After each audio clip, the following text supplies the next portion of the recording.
Hello વિદ્યાર્થી મિત્રો, આજે આપણે ધોરણ 5 ગણિત ગમ્મતનું પૂરક મૂલ્યાંકન બીજા 25નું પેપરના સોલ્યુશન લઈશું। તો પહેલા પ્રશ્નમાં શું કહે છે કે પહેલા પ્રશ્નનો જો નકશામાં 1 સેમી બરાબર 10 કિલોમીટર જમીન પર અંતર હોય તો તેના આધારે નીચેના પ્રશ્નોના જવાબ આપવાના છે। તો અહીંયા પ્રશ્ન છે પહેલો, ઊંઝાથી અમદાવાદ વચ્ચેનું અંતર કેટલું છે? તો કે 2 + 2.5 + 2 + 1.5 + 1 + 1 એટલે કે 10 સેમી। કુલ જો અહીંયા વિદ્યાર્થી મિત્રો આપેલા છે તમને ઊંઝાથી, અહીંયા ઊંઝા લખેલું છે ત્યાંથી અમદાવાદ સુધીનું અંતર તમારે સરવાળો કરી નાખવાનો। તો કેટલું થયું? 10 સેમી થયું। તો 10ને આપણે 10 વડે ગુણવું પડશે, કારણ કે અહીંયા લખેલું છે 1 સેમી બરાબર 10 કિલોમીટર। તો 10ને 10 વડે ગુણીશું એટલે કે 100 કિલોમીટર આવશે। એ તો બીજું લઈશું, નંદાસનથી સુભાષ બ્રિજ વચ્ચેનું અંતર જણાવો। તો કે 2 + 1.5 + 1 એટલે કે 4.5 સેમી। તો 4.5ને 10 વડે ગુણીશું એટલે કે 45 / 10 × 10 એટલે 10 10 ઉડી જાય એટલે કે 45 કિલોમીટર આવશે। ત્રીજો, પાલનપુરથી કલોલ વચ્ચેનું અંતર જણાવો। તો કે 5 + 2 + 2.5 + 2 તો 11.5 એટલે કે 11.5 × 10 એટલે કે 115 / 10 × 10 10 10 ઉડી જાય એટલે 115 કિલોમીટર આવશે। ચોથું, પાલનપુરથી મહેસાણા વચ્ચેનું અંતર તો કે 5 + 2 એટલે કે 7 તો 7ને 10 વડે ગુણો તો 70 કિલોમીટર આવશે। પાંચમું, કયું અંતર ઓછું છે, કલોલથી મહેસાણા કે નંદાસનથી અડાલજ? તો કે નંદાસનથી અડાલજ ઓછું છે। લઈશું, નીચેનું કોષ્ટક પૂર્ણ કરો। તો આપણે કીધું છે 2 સેમી બરાબર 1 કિલોમીટર, તો કે 40 સેમી બરાબર કેટલા કિલોમીટર? તો કે 20 કિલોમીટર। બીજામાં આવશે 1 સેમી બરાબર 1.5 કિલોમીટર, તો કે 60 કિલોમીટર બરાબર તો કે 40 સેમી। ત્રીજો, 1 સેમી બરાબર 10 કિલોમીટર, તો કે 25 સેમી બરાબર તો કે 250 કિલોમીટર આવશે। પ્રશ્ન બીજો છે, એમાં શું કે નીચેની આપેલી ખુલ્લી જાળી કયા ખોખાની છે તે શોધી તેને નીચેના ખાનામાં સાચાની નિશાન કરવાના રહેશે। તો પહેલાનો જવાબ આવશે સી, બીજાનો A, ત્રીજાનો D, એ રીતે જવાબ આવશે। પ્રશ્ન બમાં શું કહે છે, નીચે આપેલા ખુલ્લી જાળીને તેના ઘન ખોખા સાથે જોડો। તો વિદ્યાર્થી મિત્રો મેં અહીંયા જવાબ લખેલા છે, પહેલાનો D, બીજાનો A, ત્રીજાનો B, ચોથાનો E, પાંચમાનો C જવાબ આવશે। પછી પ્રશ્ન ત્રીજામાં શું કે માગ્યા મુજબ કરો। તો કે શબ્દોમાં લખો તો 1.6 એને શું કે 1.6 બીજો, નીચેની સંખ્યાને દશાંશ અપૂર્ણાંકના રૂપમાં દર્શાવતો કે 0.8 છે તો કે 0.08 આવશે જવાબમાં। ત્રીજો, નીચેની સંખ્યાને શુદ્ધ અપૂર્ણાંક સ્વરૂપમાં લખો તો કે 0.37 છે એટલે કે 37 આવશે। ચોથો, દશાંશ સ્વરૂપની સંખ્યા દ્વારા ખાલી જગ્યા પૂરો તો કે 4 + 15 છે તો કે 4.15 આવશે। પાંચમો, સેમીમાં રૂપાંતર કરો તો 28 મીટર આપ્યા છે, 1 મીટર બરાબર 100 સેમી, તો 28 મીટર બરાબર કેટલા? આપણે અહીંયા ત્રિરાશિનો ઉપયોગ કરીશું તો કે 28 × 100 એટલે કે 2800 સેમી આવશે। છઠ્ઠો, રૂપિયામાં રૂપાંતર કરો તો વિદ્યાર્થી મિત્રો અહીંયા આપણે ત્રિરાશિનો જ ઉપયોગ કરીશું।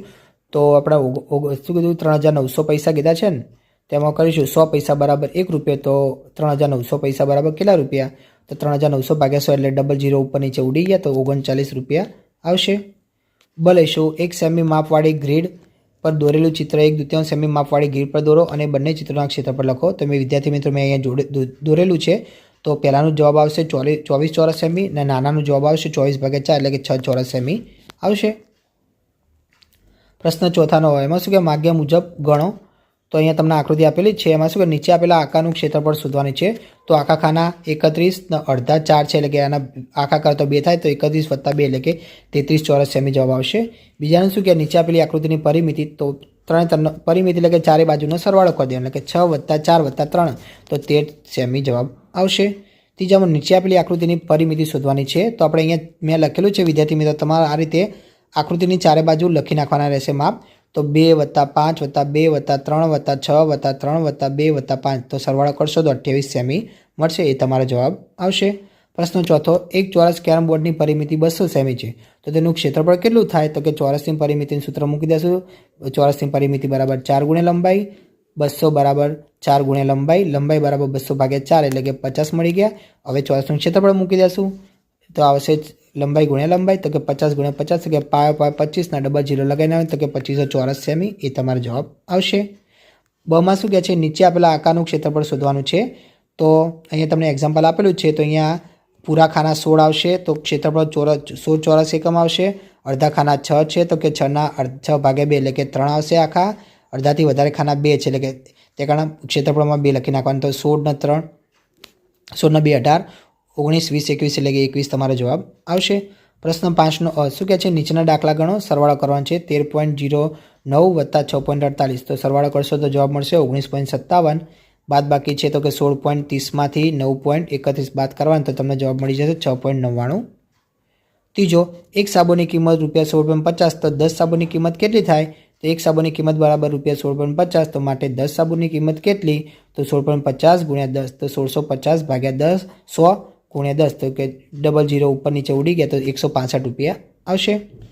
બ કીધું છે નીચે આપેલા ઘન ચિત્રને બાજુએથી અને સામેથી જોતા તે કેવું દેખાશે? તો વિદ્યાર્થી મિત્રો બાજુથી જોઈશું તો આ રીતે દેખાશે, સામેથી જોઈશું તો આ રીતે દેખાશે. તમારે આ રીતે દોરી નાખવાનું રહેશે. કમાં નીચે આપેલા ત્રણેય ચિત્રોને આધારે દિવાશ્રીની પેટીઓથી બનતા મોડલનું વાસ્તવિક ચિત્ર બનાવો. તો વિદ્યાર્થી મિત્રો આ રીતે તમારું વાસ્તવિક ચિત્ર બનશે. વિદ્યાર્થી મિત્રો તમને મારો વિડીયો ગમ્યો તો ચેનલને લાઇક, શેર અને સબસ્ક્રાઈબ કરવાનું ભૂલતા નહીં.